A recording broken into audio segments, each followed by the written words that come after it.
My name is Valentine Gonsalves. My company is Phoenix Specialised Youth and Disability Services. We've got two arms of our business. So on one side, we work with children in need of protection that have been removed from their families or their carers. The other side of our company, we specialise in the forensic disability sector. That is anyone involved in the justice system or at risk of being in the justice system. And we work with people that have committed some serious crimes. I was born in India, but I grew up in Dubai, the United Arab Emirates. Life in Dubai was a struggle. My journey has been shaped by deep adversity, adversity that made me feel broken as a child. Came to Australia in 1986 with my parents and my two brothers for a better life.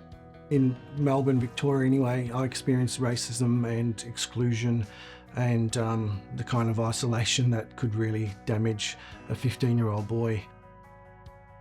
At the age of 30, I had a bit of a life-changing crisis. I underwent major surgery and I nearly died. It was at that point I decided I was going to make something of my life and draw some strength from my adversity as opposed to let it define me or destroy me.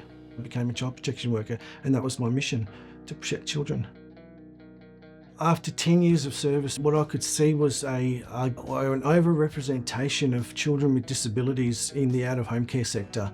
Their needs were not being met, and I couldn't accept that. So that's when I started my first community service business in 2005. My wife and myself started that company, and it was tough. We had no resources. I literally worked 7 days a week for 5 years without taking a single day off work. In 2019, we started Phoenix with my business partner, Jacqueline Kennedy.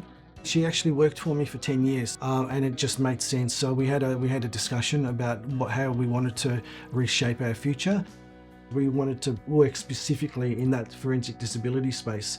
One side of your business helps protect children and the other side of the business stops or reduces that recidivism. Financially, it was very hard. We had to put in funds to actually float the business. In our field, the difficulty is the competition firstly. There are literally thousands of other NDIS companies around.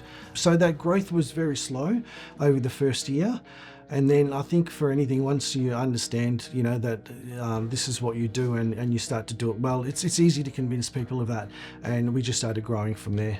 Over just period of 5 years, we now have almost 200 staff. Financially, it's grown to around about the $9 million mark from zero. Today, we provide staffing solutions and care to children that reside in out-of-home care. So when the organisation that is designated to care for them don't have the staff available to do that. The forensic disability space, the kind of things we do with our participants is participate in community programs, integrate back to society. We run therapy programs with them. We refer them on to other specialised supports as well. I see the company growing more into clinical services, and one is to specifically to do rehabilitation and day programs for people coming out of jail.